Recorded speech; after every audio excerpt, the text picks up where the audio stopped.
Okay, so Lorenzo, this guy, he really doesn't pull any punches in episode 3 of his show, the Forbidden Scriptures. No, he doesn't. Like, right off the bat, he drops this line about it being the kill shot in what he calls the church's war on magic. Yeah, and then he goes on to say he's gonna, expose all these buried truths and secrets that'll, Shake things up a bit. yeah, basically make all the official dogma, all that stuff they teach. Rumble. Crumble. Yeah, exactly. Pretty intense way to kick things off, right? Definitely makes you want to listen, right? Like, what is he going to say, right? Exactly. Especially because the way he's positioning himself, this whole, like, I was on the inside, I was trained by the church. Yeah, he keeps saying, trained in the Vatican, Yeah. studied theology. Yeah, almost like he's, like, giving us his credentials up front. Yeah, exactly. Like, listen to me because I know what I'm talking about. Right, and now I'm turning against them, basically, to, like, Spill the tea. spill the tea. Yeah, exactly, all the hidden stuff, right? Yeah, so this episode, it's titled... The gospel they buried, what the church still hides. Right, and there's even, a little subtitle, Yeah, this isn't rebellion, it's resurrection. It's resurrection, yeah, very dramatic. Very much so. And his big thing, the thing he keeps saying he wants to bring back is, all this stuff he says the church deliberately erased, Like what specifically? Astrology, tarot... Prophecy, apocalypse, all the good stuff. Right, all the fun stuff, right. And he uses this phrase that really stood out to me. He says it was all done with... Precision, not permission. Exactly. Precision, not permission. And I think that kind of sums up his whole approach, Totally. Like, he's not asking, he's taking back this knowledge, reclaiming it, Yeah, it's very forceful. Very much so. And it speaks to, like, this whole tension between individual understanding and, established institutions. Right. Who gets to decide what's true, Exactly. And then the tone, oh my gosh, the tone he sets for this whole episode.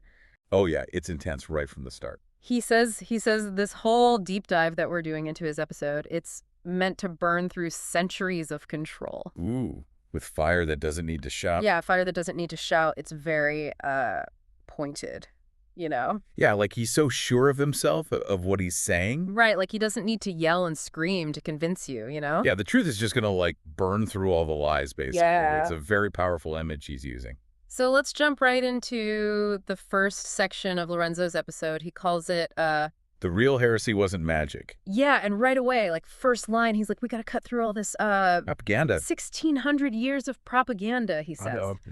Yeah, so his main point is, he says, they said it was about Satan, demons, hell.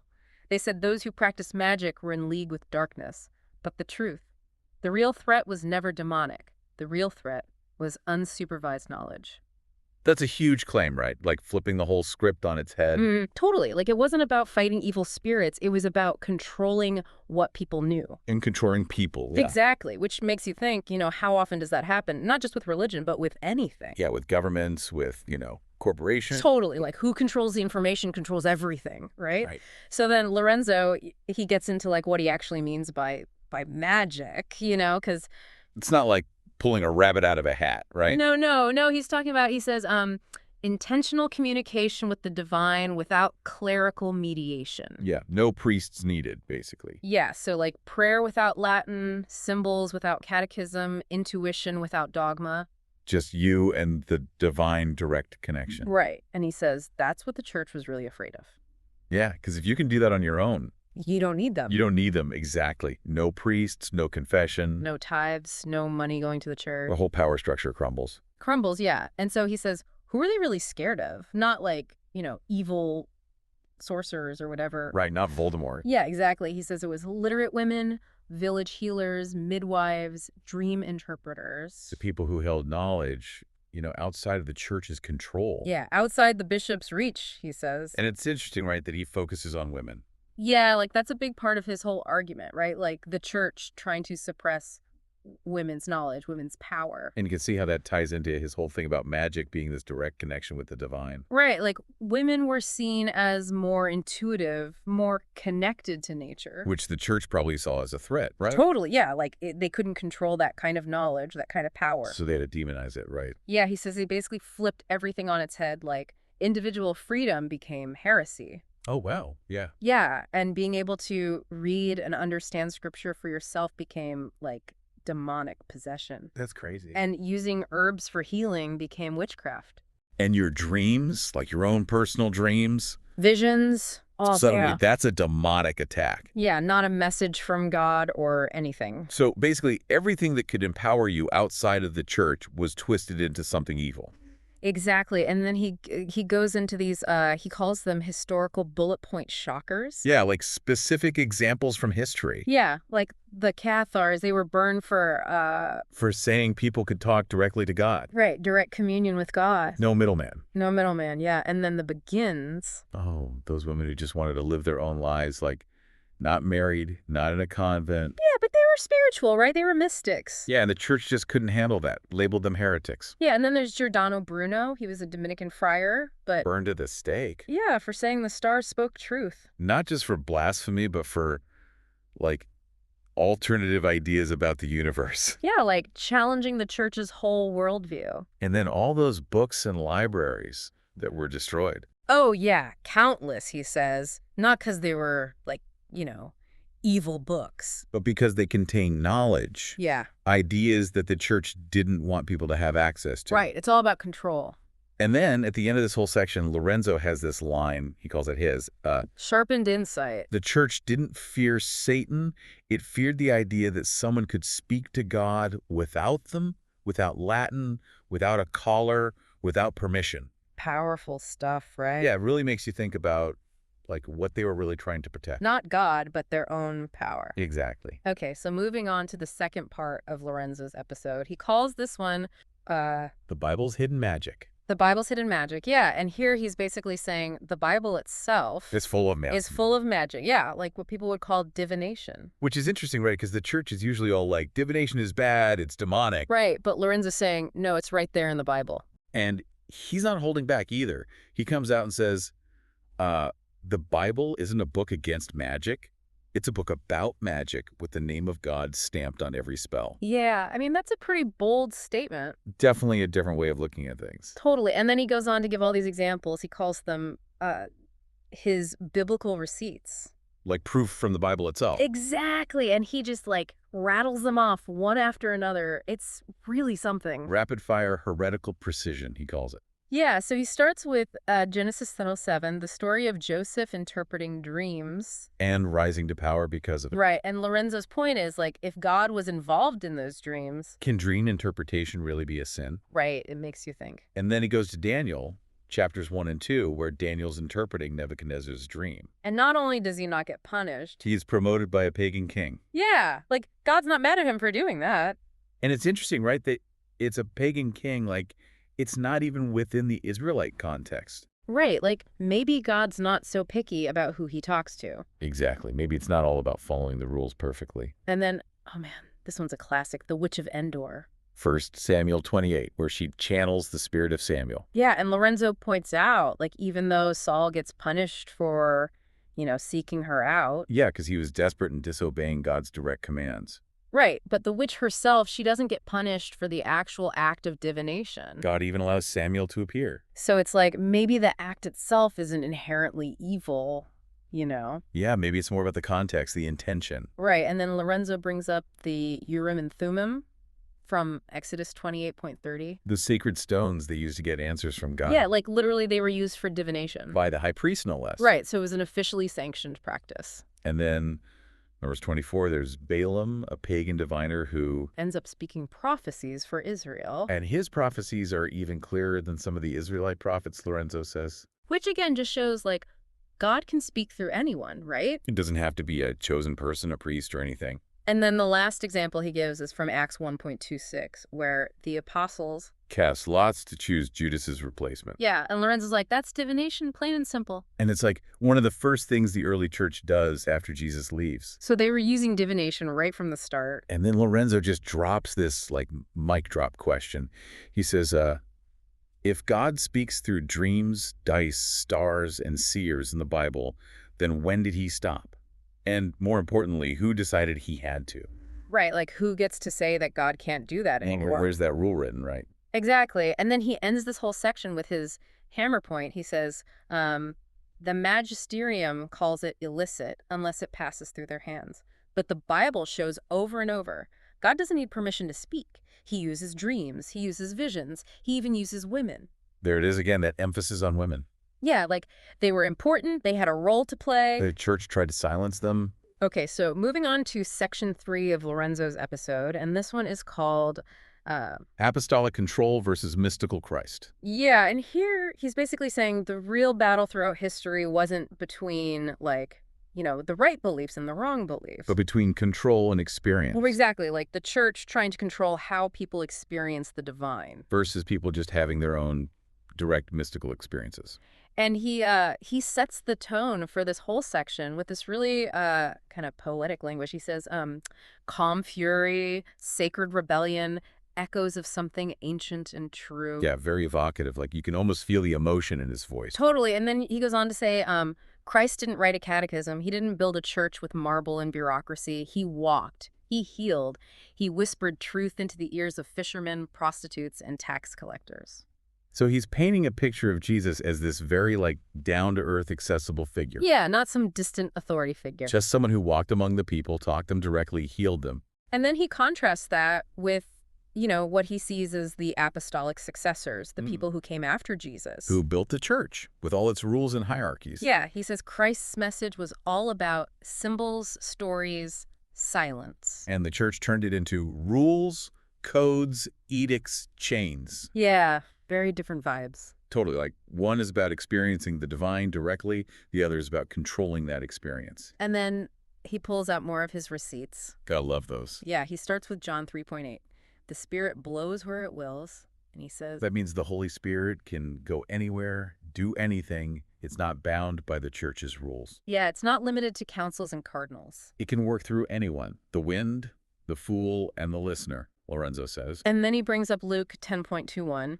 You have hidden these things from the wise and learned and revealed them to little children. And he's basically saying, like... The people who think they know everything, the theologians and scholars. Yeah, they miss the point. While the simple folks, the mystics, the ones who are open to experience, they get it.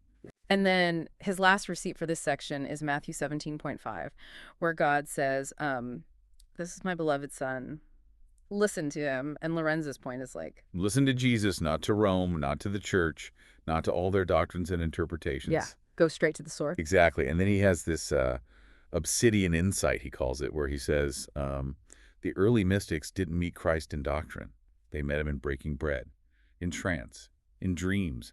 They didn't need Latin to hear God. They needed silence. So again, it's about experience, not dogma. Yeah, direct connection, no middlemen. And he ends this section with another mic drop. He says, Jesus never said build a system. He said follow me. That's not hierarchy. That's a path, a dangerous one, unmystical one. One the institution paved over with doctrine to sell tickets to the altar. So he's saying the church basically took something that was supposed to be a personal journey. And turned it into a business. Yeah, selling salvation, Okay, moving on to section 4. This one's called... The Feminine Christ and the Forbidden Body. Yeah, and this is where things get really interesting. Yeah, Lorenzo goes deep here into some pretty taboo territory. He starts with this really intense line. He says, the most suppressed gospel wasn't written, it bled. Whoa. Okay, so right away, we're talking about the body. Yeah, and specifically, I think, the female body. Right, and then he goes on to say, they called the body sinful, they called the feminine dangerous, and then built cathedrals shaped like wombs.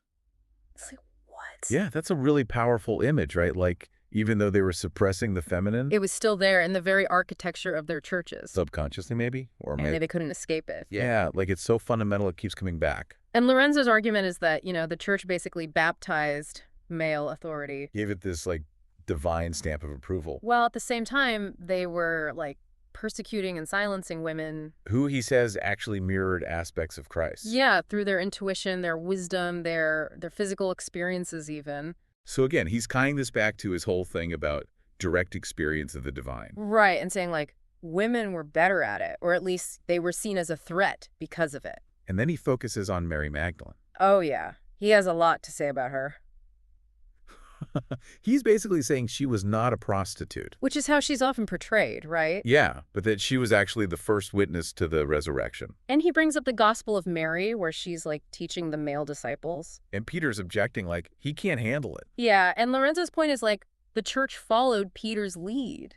And marginalized Mary Magdalene's role. Yeah, suppressed her teachings, basically. And then he draws this, like, really stark contrast. Between Christ's bleeding on the cross. Which is holy, right? Yeah, it's the whole basis of Christianity. And women's monthly bleeding. Which is, like, taboo, impure. And he's like, what's up with that? Yeah, why is one holy and the other one, like, dirty or shameful? So hypocritical, right? Totally. And then he goes on to question, like, why is the female body, which can create life, seen as sinful, when the body of Christ, which is, broken and bleeding, is literally eaten in communion? Yeah, like, what's the logic there? He calls it patriarchal neurosis dressed in cassocks. Oh, man, that's a good one. Right, like, it's not theology, it's just men being afraid of women. And then he goes on to say that mysticism itself is feminine in nature. Because it's receptive, intuitive. Lunar, connected to the moon cycles. All things that the church, with its patriarchal structure. Saw as dangerous. Yeah, because it's about letting go, surrendering to something bigger than yourself. And that's not how the church works, right? No, they want you to follow the rules, obey the hierarchy. And he gives examples of, like, female mystics throughout history. Julian of Norwich, Hildegard, Teresa. Yeah, all these women who experienced God directly. Through their bodies, through their emotions, through their intuition. And he has these two really intense insights, he calls them. Yeah, the first one is, the church feared the feminine not because it was weak, but because it mirrored the divine too well. So powerful, right? Like they were afraid of women because they were too close to God. And the second one is, Eve didn't fall, she reached. And the serpent whispered a secret the magisterium never could. You shall be as gods. Yeah, so he's flipping that whole story on its head, saying Eve wasn't bad, she was just trying to gain knowledge. Which is what the church has always tried to control, right? Exactly. And then he ends this whole section with this line, he calls it a closing spell. If Christ is the Logos, then Mary is the silence before the word. The church crowned the virgin, but only the silent one. The speaking woman. The bleeding oracle. She was a witch. Whoa, so much to unpack. Yeah, like he's saying Mary represents the suppressed feminine divine. A silent, obedient version. While the women who spoke up, who had visions, who bled, they were labeled as witches. And persecuted. Okay, now we're moving into section 5 of Lorenzo's episode. He calls this one, From Vatican archives to TikTok altars. Yeah, and he starts by talking directly to the listener. He says, you weren't supposed to remember. Now you do. Very direct, very powerful. Yeah, like he's acknowledging that this knowledge was hidden, suppressed. But now it's coming back. And he draws this contrast between, like, the church chaining the Bible to stone walls. Literally trying to control access to it. And now you've got, like, Gen Z kids with their tarot cards and their ring lights. Yeah, like, the information's out there. It can't be controlled anymore. And he says the church tried to bury all this mystical stuff. Under Latin and theology. But the algorithms, he says, didn't get the memo. The internet doesn't care about the church's rules. Yeah, it just shows you what people are interested in. And apparently, people are interested in magic, in tarot, in astrology. And he calls this the return is unstoppable. Because it's happening everywhere. Yeah, he gives examples like people keeping dream journals instead of going to confession. Using tarot cards for guidance instead of catechisms. Looking at birth charts instead of baptismal records. Connecting with their ancestors, not as, like, scary pagan spirits. It is sources of wisdom. Which is so interesting, right? Like, reclaiming that connection to the past. And then Lorenzo takes us behind the scenes. He says, like, meanwhile, behind the gates of Vatican Hill. What's going on? Right, and he points out these, like, contradictions. It's like how the Jesuits are running the Vatican Observatory. It's all about, like, studying the stars. While the church is telling everyone else that horoscopes are bad. Yeah, it's like, do as we say, not as we do. And then there are all those forbidden books in the Vatican libraries. Grimoires, magical texts. And the church still uses a calendar based on the moon cycles. And their feast days are all aligned with the solstices. So they haven't abandoned these sacred sciences at all. They've just kept them for themselves. Lorenzo says, the church kept the sacred sciences. It just declared them a cult when you touched them. Yeah, like, it's only okay if they do it. Exactly, and he compares it to how, like, popes throughout history have used astrology. Seen it as divine guidance for them. But if anyone else does it, it's a sin. Double standard much. And then he talks about the digital resurrection. It's happening online, right? Yeah, like all these people on TikTok and Instagram. Witches, quoting scripture, ex-nuns pulling tarot cards. Astrologers reading charts next to baptismal fonts. It's like a whole new world of spirituality is opening up. And Lorenzo suggests that people might be finding more genuine guidance on their For You page. Than in church. Which is a pretty radical thought, right? Totally. And then he drops this chilling line. He says, they never stopped using magic. They just stopped letting you use it. So again, it's all about control. Who has access to this knowledge? Who gets to use it? And then he ends this section with this sense of, like, everything's changing. Vaults cracking open, algorithms spreading the word. The heretics are back. Okay, so we're in the final section now. Lorenzo calls this one... the return of the heretics. The return of the heretic. Yeah, and he starts with this line. The church called it heresy. History calls it memory. Like, it wasn't wrong. It was just forgotten. Yeah, and he says the heretics are like the tarot readers, the queer mystics. The women who laid cards, the men who saw visions. Anyone who sought a direct connection with the divine. Outside the church's control. Yeah, and he says the church trying to silence them, calling them heretics. Didn't actually work. It just preserved them, he says. Like burning books led to stronger oral traditions. Destroying temples led to people creating their own sacred spaces. And hiding knowledge just made it more valuable, more powerful. And Lorenzo believes that these heretics are rising again. Not to destroy faith. But to liberate it. And he reveals this, like, big secret. He says, the gospel isn't dead. It was buried. But resurrection was always the plan. So he's tying it back to the Christian story. But giving it a whole new meaning. Like the true gospel, the one about direct experience of the divine. It's coming back to life. And he says these heretics, they don't need permission from the church. They don't need their pulpits, their Latin, their robes. They have their own symbols, their own souls, their own connection to the divine. And he ends with this really powerful statement. We are the return of the heretics, and we are sacred, dangerously sacred. So he's reclaiming that word heretic, turning it into a badge of honor. Yeah, like, it's not a bad thing. It's a sign of true spirituality. And then we get to his outro monologue, which he calls the return of the heretics. Very fitting. Yeah, and he starts by asking, like, was what the church called rebellion actually revelation? Like, were the heretics actually closer to God than the church itself? And he goes on to say why he thinks the church was so afraid of these people. The mystics, the witches, the heretics. Because they didn't ask permission, they remembered the old ways, they refused to kneel. They spoke truth to power. Yeah, and he talks about how the church trying to chain knowledge. But memory can't be chained. It lives on in ash, ink, blood, cards, signs, and dreams. It's part of us. And then he gets to his core message. He says, the real heresy was never tarot, was never astrology, was never magic. The real heresy was telling you that you couldn't touch God yourself. That's the heart of it, right there. Yeah, that's what he's been building towards this whole time. We all have the ability to connect with the divine directly. And the church took that away from us. And he says, now is the time to remember, to reclaim, to rise up. And he calls the listeners the unburned books, unshuffled decks, unfaded stars. Beautiful imagery, right? Yeah, like we're the carriers of this ancient wisdom. And then he ends with this like really powerful visualization. He says, the altar is wherever you stand. The sermon is in your heartbeat. And the liturgy, it's you, living, free, sacred. So we don't need the church. We don't need their buildings, their rituals. We are our own sacred space. And then his sign-off. This was episode 3. Lorenzo, out. And then stay unrepentant, stay sacred, stay dangerous. So yeah, a lot to think about, right? Totally. Like, what if he's right? What if we've been lied to this whole time? What if we really can connect with the divine on our own terms? It definitely makes you question everything you thought you knew about spirituality, you know? Yeah, it's like a whole new way of looking at things. So after listening to Lorenzo's pretty intense deep dive into the church's, war on magic, here's something to ponder.